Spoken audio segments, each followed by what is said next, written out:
വില്യാപ്പള്ളിയിലെ voter പട്ടിക പ്രസിദ്ധീകരിച്ചപ്പോൾ പ്രവാസികളെ കൂട്ടത്തോടെ ഒഴിവാക്കിയതിൽ പ്രതിഷേധിച്ചും വോട്ടർ പട്ടികയിലെ ക്രമക്കേടുകൾക്കെതിരെയും വില്യാപ്പള്ളി പഞ്ചായത്ത് ഓഫീസിന് മുമ്പിൽ UDF കമ്മിറ്റി പ്രതിഷേധ ധർണ നടത്തി.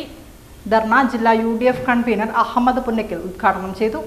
കൂടുതൽ പ്രവാസി വോട്ട് ചേർത്ത പഞ്ചായത്ത് എന്ന നിലയിൽ കൂടുതലും UDF വോട്ടായതിനാൽ പരാജയം മുമ്പിൽ കണ്ടാണ് പ്രവാസി വോട്ട് നിരസിച്ചതും പട്ടികയിൽ നിന്ന് വോട്ടർമാരെ തള്ളപ്പെടുകയും ചെയ്യുന്നതെന്ന് UDF കുറ്റപ്പെടുത്തി.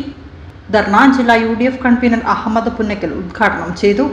ഭരണപരമായ ഗുണ്ടായിസമാണ് CPM-ന്റെ ഒത്താശയോടെ ഉദ്യോഗസ്ഥർ നടത്തുന്നതെന്നും ഇത് അവസാനിപ്പിച്ചില്ലെങ്കിൽ ശക്തമായ പ്രക്ഷോഭത്തിന് UDF-ന് നേതൃത്വം കൊടുക്കേണ്ടി വരുമെന്നും പുന്നക്കൽ പറഞ്ഞു. നിങ്ങൾ എങ്ങനെ വിഭജിച്ചു കഴിഞ്ഞാലും, നിങ്ങൾ എങ്ങനെ വോട്ടർ പട്ടികയിൽ അട്ടിമറി നടത്തി കഴിഞ്ഞാലും, നിങ്ങൾ വിഭജിക്കുന്ന അതിരുകൾ ഭേദിച്ചുകൊണ്ട് കേരളത്തിലെ പ്രബുദ്ധമായ ജനങ്ങളുടെ വികാരം ഉയർന്നു വരും എന്നുള്ള കാര്യത്തിൽ ഒരു സംശയവും അല്ലെങ്കിൽ ഈ കാലത്തിൽ പലയില്ല. അതുകൊണ്ട് ബഹുമാനപ്പെട്ട പഞ്ചായത്ത് സെക്രട്ടറിയോട് പറയാനുള്ളത്, എന്തിനാണ് നിങ്ങൾ ഈ ദാസ്യപേരെടുക്കുന്നത്? ഒരു കാര്യം വ്യക്തമാണ്, ഞാൻ അധികം ഉദ്യോഗസ്ഥന്മാരെ പറ്റൊന്നും അങ്ങനെ വേണ്ടാണ്ട് പറയരുത്. നിങ്ങൾക്ക് നിങ്ങളെ ചുമതലകൾ നിർവഹിക്കും ഭരണഘടനാനുസൃതമായി. എല്ലാത്ത ചെയ്യുന്ന പണി ഗുണ്ടായിസമാണ്. ഗുണ്ടായിസം വെച്ചാൽ അടിയുണ്ടാക്കൽ മാത്രമല്ല, ഭരണപരമായ ഗുണ്ടായിസമാണ് നിങ്ങൾ നടത്തുന്നത്. ഭരണപരമായ ഗുണ്ടായിസം നടത്തി കഴിഞ്ഞാൽ ഞങ്ങൾക്ക് പ്രതികരിക്കേണ്ടി വരും. അത് താങ്ങാൻ നിങ്ങൾക്ക് കഴിയില്ല എന്ന് മാത്രമേ അത് സംബന്ധമായിട്ട് പറയൂ. നിങ്ങൾ നിഷ്പക്ഷമായിട്ട് പറയണം.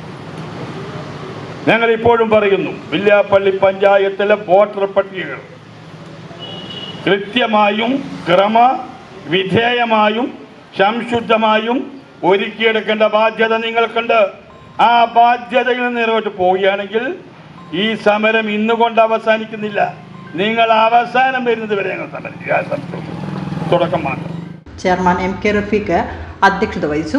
CPM-ന്റെ ഓഫീസിൽ നിന്ന് പറയുന്ന പ്രകാരം വോട്ടർ പട്ടിക തയ്യാറാക്കുകയാണെങ്കിൽ അത് UDF സമ്മതിക്കുകയില്ല എന്നാണ് ആദ്യമായിട്ട് ഞങ്ങൾക്ക് ഇവിടെ സൂചിപ്പിക്കാനുള്ളത്. പ്രവാസികളെ അവഗണിച്ചുകൊണ്ട് വോട്ടർ പട്ടിക തയ്യാറാക്കുന്ന രീതിയാണ് ഇപ്പോൾ നമുക്ക് കാണാൻ സാധിക്കുന്നത്. അതേപോലെ തന്നെ 21 വാർഡിലും തയ്യാറാക്കിയ വോട്ടർ പട്ടികയിൽ വൻ ക്രമക്കേടുകൾ കാണാൻ സാധിക്കുന്നു.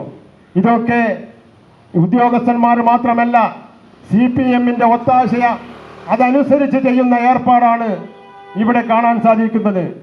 വില്യാപ്പള്ളി പഞ്ചായത്ത് അടക്കം കേരളത്തിലെ മുഴുവൻ പഞ്ചായത്തുകളും UDF-ന്റെ കൈകളിലായി പോകുമെന്ന പേടി കൊണ്ടാണ് ഇതൊക്കെ ചെയ്യുന്നത്. അതിന് ഉദ്യോഗസ്ഥന്മാർ കൂട്ടുനിന്നാൽ അതിനെ ശക്തിയുക്തം എതിർക്കാൻ നച്ചാട് കുഞ്ഞബ്ദുള്ള, യൂനുസ് രാമത്ത്, CP ബിജു പ്രസാദ്, MP വിദ്യാധരൻ, അഷ്റഫ് കോറോത്ത് എന്നിവർ പ്രസംഗിച്ചു. കൺവീനർ കാവിൽ രാധാകൃഷ്ണൻ സ്വാഗതവും പുത്തളത്ത് ഇബ്രാഹിം നന്ദിയും പറഞ്ഞു. തുടർന്ന് പഞ്ചായത്ത് സെക്രട്ടറിയെ കണ്ട് കാര്യം ധരിപ്പിക്കുകയും നിവേദനം നൽകുകയും ചെയ്തു.